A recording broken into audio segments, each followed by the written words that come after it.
Présentation vidéo d'un ancien programme interactif en Flash pour en garder une trace utilisable. Il s'agit de diviseurs et plus particulièrement de diviseurs premiers. Cette table rappelle les nombres premiers inférieurs à 100. Un nombre premier est un nombre qui a exactement deux diviseurs, 1 et lui-même.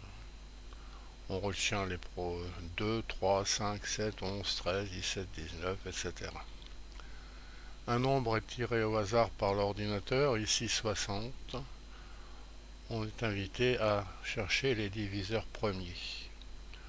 Bon, une occasion de rappeler le critère de divisibilité par 5 ici, par exemple. Un nombre est divisible par 5 quand son chiffre des unités est 0 ou bien 5. C'est le cas. On va donc cliquer sur 5. Décomposition 5 fois 12, immédiatement donnée. Bon, 12 est divisible par 2, on connaît la table par 2. On peut rappeler qu'un nombre est divisible par 2 quand son chiffre des unités est 0, ou bien 2, ou bien 4, ou bien 6, ou bien 8. On clique sur 2,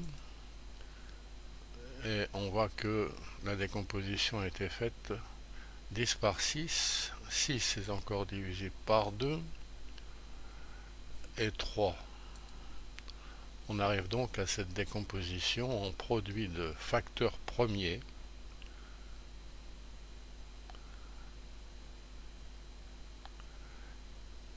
Il y a la décomposition est écrite ici. Il y a 2 fois 2, 2 carrés par 3 par 5. On a la liste des diviseurs de 60 également, qui rappelle ce qu'on a trouvé avant. Par exemple ici c'est 60, c'est 1 fois 60, 2 fois 30, 3 fois 20, 4 fois 15, 5 fois 12 ou 6 fois 10. Un autre nombre, bon c'est quelquefois assez évident, 15, donc on va diviser par 5 et puis par 3. On a la décomposition 3 fois 5 qui était évidente. 18, alors on connaît la table de 2, 2 fois 9, 9 c'est 3 fois 3, et on arrive à cette décomposition. On remarquera que ce qu'on a trouvé dans cet épisode, ce sont les diviseurs par paire, 1 fois 18, 2 fois 9, 3 fois 6. Encore un autre nombre, 43. Alors, pas divisible par 2, pas divisible par 3. On rappelle le critère de divisibilité par 3. Un nombre est divisible par 3 quand la somme des chiffres l'est. 4 et 3, 7. 7 n'est pas divisible par 3, 43 non plus. Par 5, on sait que c'est pas vrai. Alors il faut aller chercher un peu plus loin, 7, puis on se rend compte qu'on est obligé d'aller jusqu'à 43, qui est un nombre premier. La décomposition de ce 43 est tout simplement 1 fois 43. 43 est un nombre premier, il n'a que deux diviseurs, 1 et lui-même. 98, on peut toujours dire que c'est divisible par 2.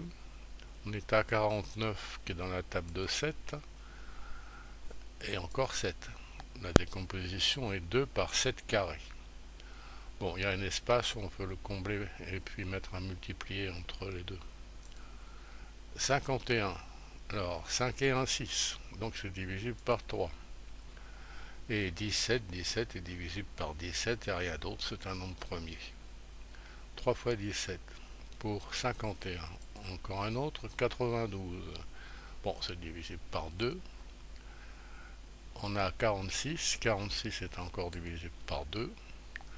Et on a 23. 23 qui est un nombre premier. Bon, des recherches avec ce petit programme permettent de se mettre en tête ces nombres premiers. Encore un exemple. 72, systématiquement divisible par 2 pour commencer. 36 divisible par 2. 18 encore par 2. 9 par 3 et 3 par 3. Voilà la décomposition. 3, 4, 5, 6, 7, 8, 9, 10, 11, 12, 13. Alors, nombre de diviseurs important. 72, c'est 1 fois 72, 2 fois 36, 3 fois 24, 4 fois 18, 6 fois 12, 8 fois 9. On retrouve la décomposition par paire qu'on a établie en cliquant. Décomposition en produit de facteurs premiers, qui est souvent utile dans des calculs arithmétiques. 2 au cube par 3 au carré. Encore un exemple, 74, bon, systématiquement c'est divisé par 2. Alors on est à 37. 37, c'est un nombre premier. D'où la décomposition 2 par 37. Encore 69. Alors 6 et 9, 15 est divisé par 3. On est à 23. 23, il n'y a que 23 qui marche. Voilà. Alors, suggestion, prendre un papier, un crayon, une disposition analogue à cette page d'écran et faire des recherches qu'on peut ne pas limiter à 100. Le programme interactif est toujours accessible par le lien qui est sous la vidéo.